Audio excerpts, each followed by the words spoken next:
answer any questions about mNEXSpike.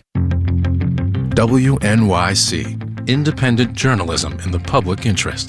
93.9 FM and AM 820. NPR News and the New York Conversation.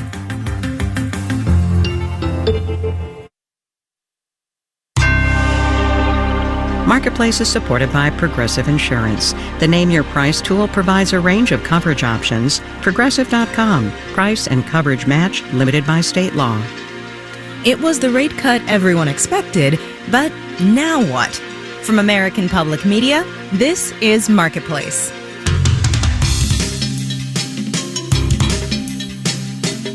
Marketplace is supported by Amazon Business, dedicated to helping businesses save time on office tasks and empower leaders with business buying solutions that support teams to focus on growing the business. Learn about smart business buying at amazonbusiness.com. And by Odoo, dedicated to providing software designed to scale with businesses. Odoo's programs for manufacturing, accounting, and more aim to provide building blocks for creating a custom software suite. Odoo, what businesses need. And by the United States Postal Service, offering postage stamps for purchase at checkout at over 40,000 participating supermarkets and drugstores, and at wholesale clubs Costco, Walmart, Sam's Club, and BJ's.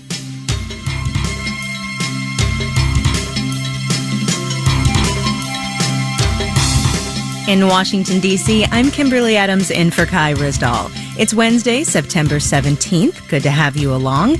The Federal Reserve Open Market Committee's announcement today of a quarter-point rate cut wasn't a surprise. And all of the FOMC members, except the newest member of the Fed, Trump appointee Stephen Miron, were on board with the modest cut. Miron won it half a point.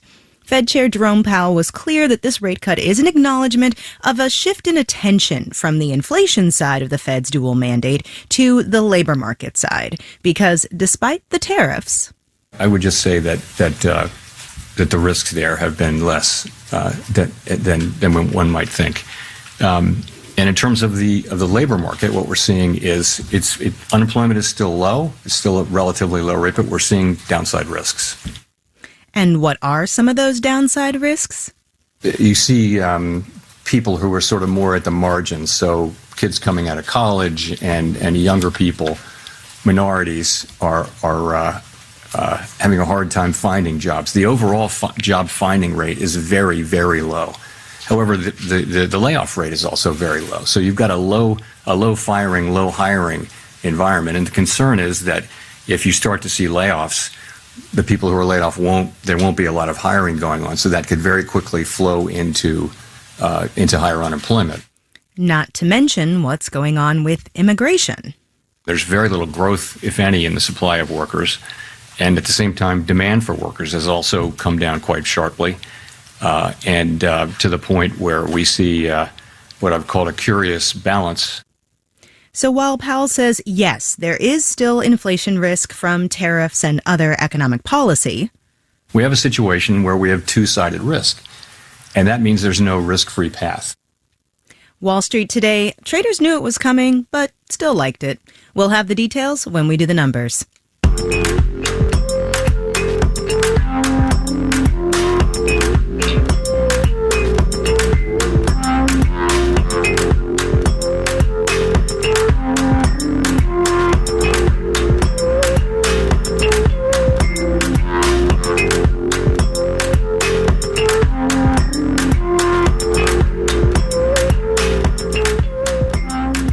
Like Powell said, the Federal Reserve is in a tricky place as it tries to balance a weakening job market and strong consumer spending. We just learned how strong in the August retail sales report that came out yesterday, which showed a third month of increased spending.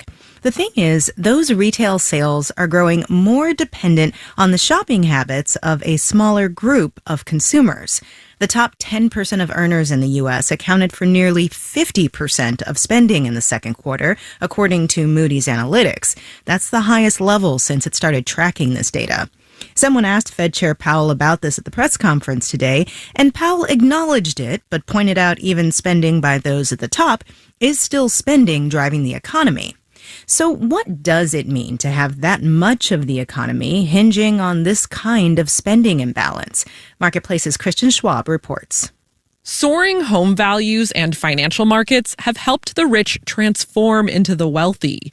And the economy does benefit from this in some ways. In fact, it's probably benefiting right now. That has helped keep sales and the economy stronger than it would have been. Jim Wilcox, an economist at UC Berkeley, says without the high earners, there'd be more people feeling inflation and less spending. And the unemployment rate would be higher. It's currently at 4.3%. But the thing about wealth that's based less on income and more on housing, stocks, and bonds is that those markets and the money tied up in them are more volatile. And just as it has gone up by an enormous amount in recent years, it can retrace some of that. If that happens, high earners are going to feel less secure. Mark Zandi is the chief economist at Moody's Analytics. It's not like they're going to run for the bunker, but they become more cautious. More cautious about home renovations, new cars, expensive trips. Even doing that, becoming less aggressive in their spending would be enough to cause the economy some big problems. Because the spending happening by the majority of Americans is not enough to bankroll the economy. Zandi says the bottom 80% of earners, their spending has increased, but not faster than the rate of inflation, which means in some ways they're actually pulling back. And of course, if top earners are feeling any pain, middle and lower income people are hurting more. This imbalance of high earners propping up the economy, it's become more cemented, says Michael Linden, a senior policy fellow at the Washington Center for Equitable Growth. And it has created a self-reinforcing loop where more and more the economy is working for people at the top and not middle and bottom. That can show up in everything from the selection of stores that are at the mall to what kind of policy is prioritized in government. I'm Kristen Schwab for Marketplace.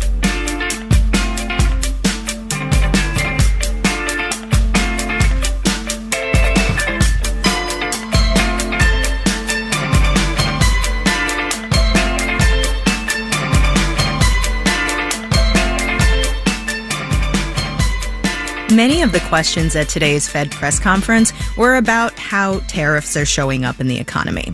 A good example of this is the experience of many of the businesses in the online marketplace Etsy.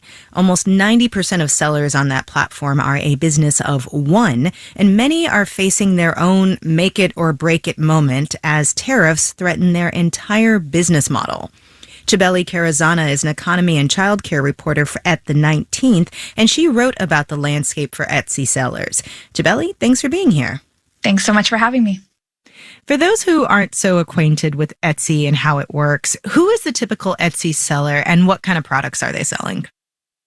So about 80% of Etsy sellers are women. I like to joke that it's mom and pop, but mostly mom shops. And it's largely handmade items, jewelry, apparel, a lot of handmade work. You talked to a few Etsy sellers while reporting this piece, but I want you to tell us about Kelly Abernethy, who sells jewelry on Etsy, and what tariffs have meant specifically for her business.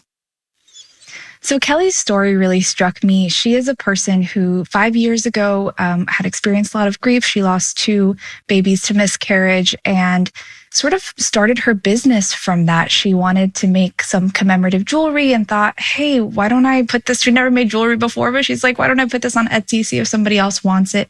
And it turned into her full-time business. The thing that was interesting about Kelly's story is she tries to source the majority of her products in the United States. But there is one item, the rose gold in that signature necklace that she makes, that she cannot find in the US, so she gets it from China. Now she's really in a place of wondering, will I be able to continue making this item with, the 30% tariff that is on imports from China in the long term? These small businesses like Kelly's don't have a lot of wiggle room or funds to be able to weather something like that. And so she's really wondering if she's going to be able to make, the thing that launched her business. Well, say more about that. Why do you think Etsy sellers are more exposed to tariffs right now than other small businesses? So we know this is not just just Etsy sellers, but nationally, women-owned businesses tend to be very, very small. Some 90% of them have no employees at all. So we're talking these micro businesses that have historically struggled with capital. The challenge, for a lot of these sellers coming into the start of these tariff increases was, can I buy some stuff in bulk before these tariffs come in? And for a lot of Etsy sellers, the answer was no. They didn't have the cash up front to be able to do that. And now as the tariffs have started to roll in, they are struggling with figuring out, am I going to be able to absorb this increased cost? Can I pass it on to my consumer? Or are people just going to say, forget it, I don't need a handmade item, I'm just going to go get something on Amazon? What happens when the sellers try to source from, U.S. providers or U.S. suppliers? That is a challenge too, because what we heard from a lot of them was they cannot find comparable items in the U.S. for a comparable price. If they can find them, which, Kelly has not been able to, but if they can, sometimes they're often much more expensive in the U.S.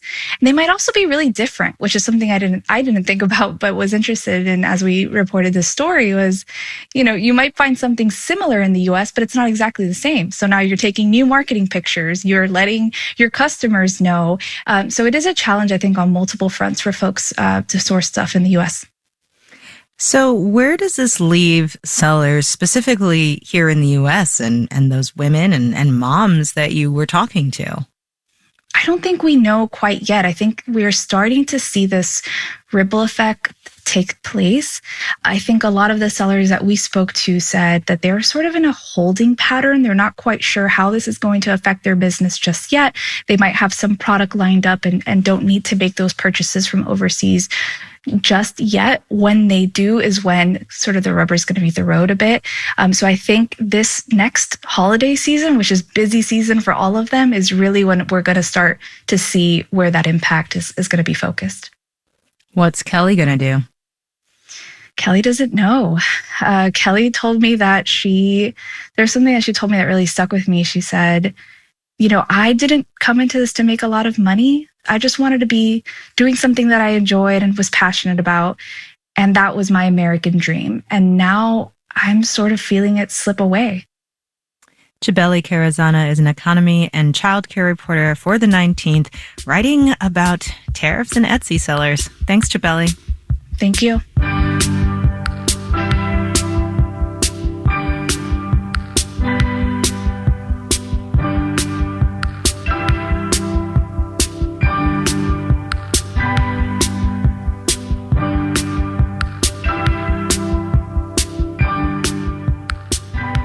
Stepping away from monetary policy for a minute, let's turn to energy policy.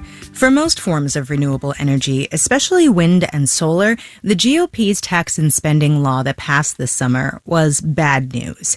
Just a few years after Democrats and President Joe Biden expanded tax credits aimed at boosting renewable energy development, the new law ends them years ahead of schedule. One form of renewable energy was spared, though: hydropower. It's not entirely clear why, but certain investments in hydro projects remain eligible for federal tax credits into the 2030s. But while it should be a good time for the sector, the industry is also confronting a once-in-a-generation problem. Marketplace's Henry Epp explains. Here's the thing about hydropower in the U.S. these days. We're not building much more of it. Hydro accounts for about 6% of our electricity, and it's been at that level for the last few decades. The reality is we've sort of tapped the biggest potential sources of hydropower in the United States at our nation's grid. Jennifer Garson is with the energy consulting firm Waypoint Strategy Group. She previously worked at the U.S. Department of Energy. There are only so many rivers that you can actually dam and be able to still provide, safe passage for fish and, build it in an environmentally compatible way. And we already blocked a lot of those rivers to generate power many decades ago. Think the Hoover Dam, for example. The problem with those tax credits that hydro projects can tap into for the next 8 years is they're for new electricity generation. But there are ways that hydro companies can access them, even if they're not building the next Hoover Dam. Updating the electric generating equipment, the generator, the turbine, all the parts that are used to make power Malcolm Wolf, president of the National Hydropower Association, says upgrade enough of that stuff and the owner can get a tax credit. The other way is to add hydropower turbines to existing dams that don't have them. And there are a lot of those. There are 90,000 dams in America, and only 3% are used for power generation. The rest are used for flood control, irrigation, water storage. But all of those other uses for dams also make for a big hurdle for hydro projects, permitting and licensing. Depending on where you are in the country, you could have as many as 10 or more different entities that have a right to have a permit in the process. Caitlin Grady is an associate engineering professor at George Washington University. There's Fish and Wildlife, both at the federal and the state level. There are permits or reviews associated with things like the Endangered Species Act, with the Clean Water Act. For good reason, Grady says. Dams on rivers impact wildlife habitats and surrounding communities. But for hydropower operators, the challenge is the time it takes to license a facility. 8 years on average, according to the National Hydropower Association. It's longer on average than licensing a nuclear plant, which is kind of crazy. Those hydro licenses usually last for 50 years. The last big wave of hydro development in the U.S. was about 50 years ago, so hundreds of facilities are up for relicensing. That's what the company First Light Power is navigating with 2 of its hydro facilities in Massachusetts. Justin Trudell is the company's CEO. We are now in year 13 of the 5-year licensing process for these projects. And it's not finished. This summer, several groups appealed the company's state water quality certification, arguing it hasn't done enough to mitigate erosion and impacts on certain fish species. So Trudell says First Light is waiting to make upgrades while it operates under an extension of its old license. So we're kind of stuck saying, look, we know where we need to go, but while this process is playing out, we can't get there. Trudell says his company has the means to keep its Massachusetts facilities running, but some smaller hydro operators haven't survived relicensing. Over 60 facilities have surrendered their licenses in recent years, according to the National Hydropower Association. The challenge, says consultant Jennifer Garson, is finding investors who are willing to wait. Sometimes capital providers may not have the patience for the length of time that it will take to recoup. There is one source of capital that could come to Hydro's aid, big tech looking to power data centers. In July, Google signed a $3 billion agreement to buy hydropower. The hydro industry hopes other tech companies follow suit. I'm Henry App for Marketplace.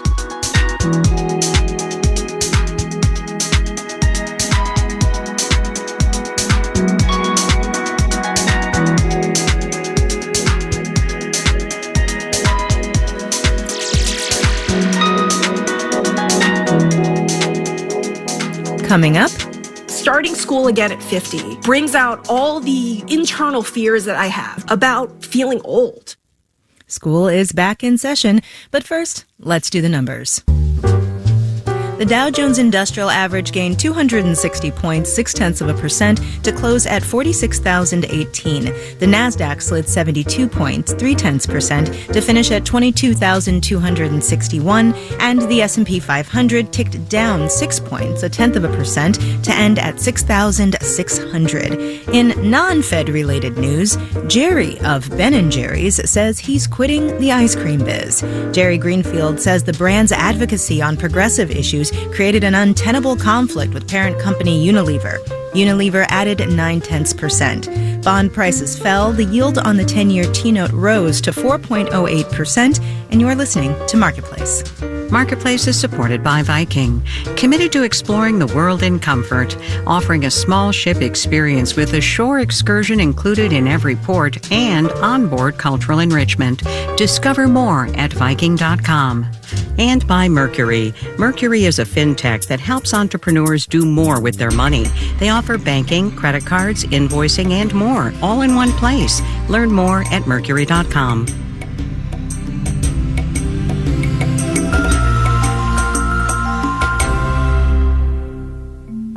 Congress has overhauled the federal student loan system. Students could now have more access to private educational loans, but education finance experts say they're not necessarily a better option. Private loans that exist now are not particularly working out well for folks. So if we're driving people to this market, what does that actually look like for everyday borrowers? The pros and cons of the private student loan industry. That's on the next On Point. Weeknights at 8 on WNYC.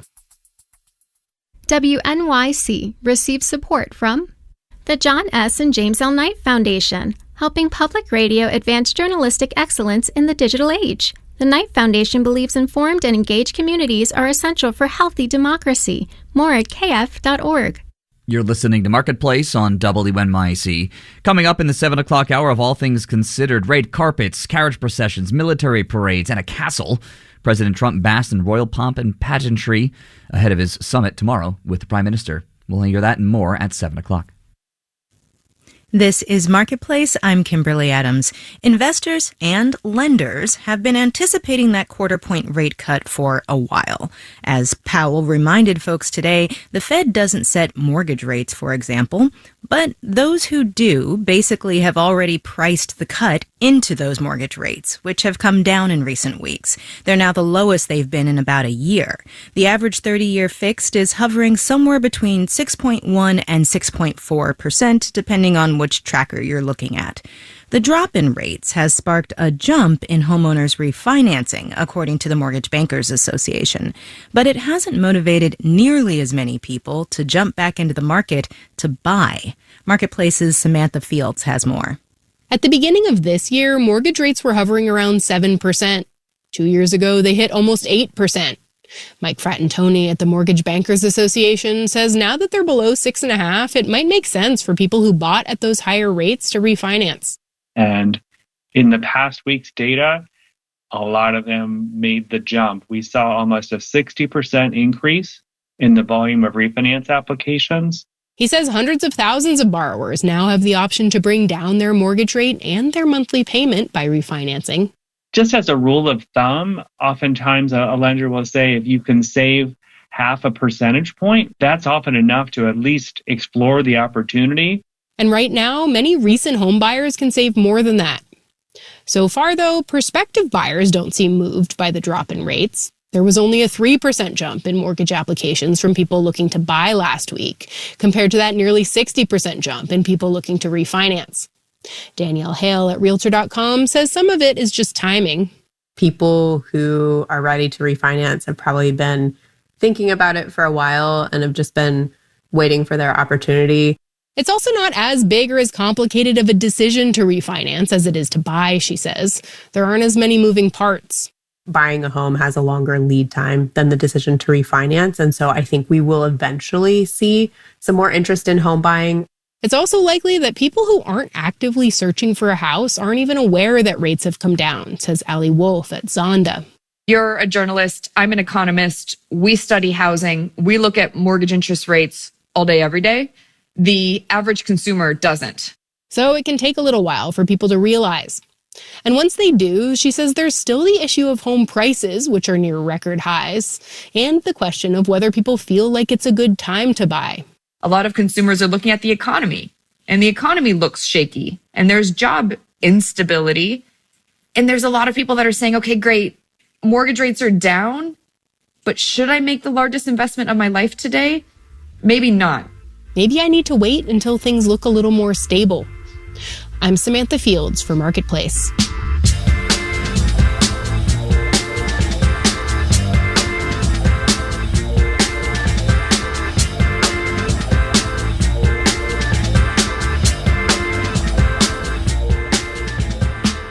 Most homeowners will spend a big chunk of their lives paying off their mortgages, if they ever do.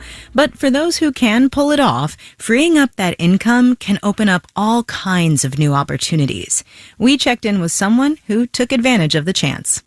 My name is Linda Frembus. I'm from Douglas, Massachusetts. I am 50 years old, and I recently have returned to college to eventually join a radiologic technology or RadTech program. Starting school again at 50 brings out all the internal fears that I have about feeling old. I stopped coloring my hair during the pandemic. And so that was one of the things that even working in tech, I was very nervous about. Because in tech, tech companies prize youth. It made me nervous. And then, I realized, okay, with that saying, with age comes wisdom, is so true. And so honestly, walking into an in-person classroom is not that different from the last time I did it a few decades ago. And the best thing about it was I walked in and I saw people of all ages, all backgrounds, all there for very specific reasons. And I felt right at home. What has allowed me to make this career change is that we paid off our mortgage. I had gotten a big bonus from an acquisition at work. So when we decided, it was in February, we just decided, hey, when the bank opens on Monday, we should probably just get rid of this. Let's get this payment off of our back. I'm not quite sure what I expected happens to someone when they pay off their mortgage. It is 2 ATM slips and a promise that you'll get the promissory note in the mail. And that's it. And I was expecting, I don't know, balloons falling from the ceiling, maybe some cake. I don't know. And so when I decided to go back to school and a pretty hard pivot away from a corporate office-based environment to a healthcare setting, the process actually happened really quickly, I think, because it has been kind of sitting at the back of my brain for a long time. I'm a 2-time cancer survivor, and some of the best people I've ever met, I've met on my worst days. And I just really want to be that for someone. I've had a lot of recent conversations about why. Like, why would anyone in their right mind in this economy leave a very well-paying corporate job to go back to school? And who knows what the job market will look like by the time I'm ready to rejoin. And my answer to that is, I really think people as humans have great capacity for change. And I'm hoping that applies to me. Linda Frembes in Douglas, Massachusetts. The series just doesn't work without you. So whether you're staying the course or making a pivot, tell us about it. Marketplace.org/myeconomy.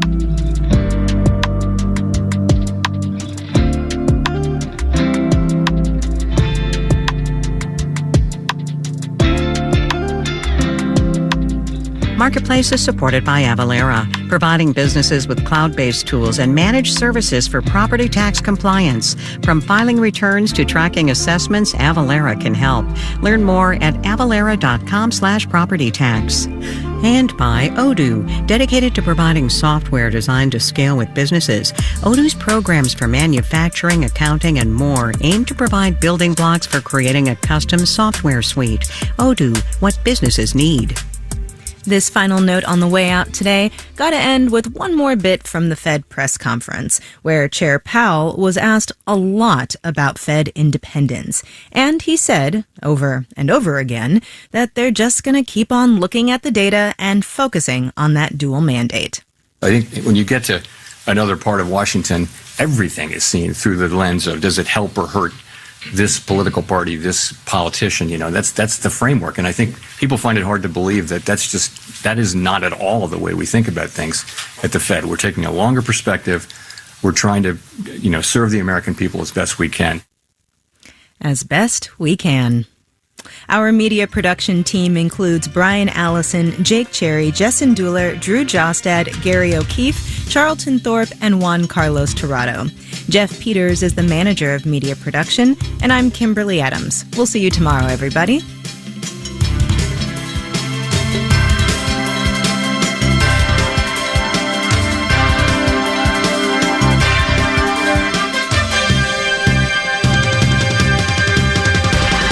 This is APM.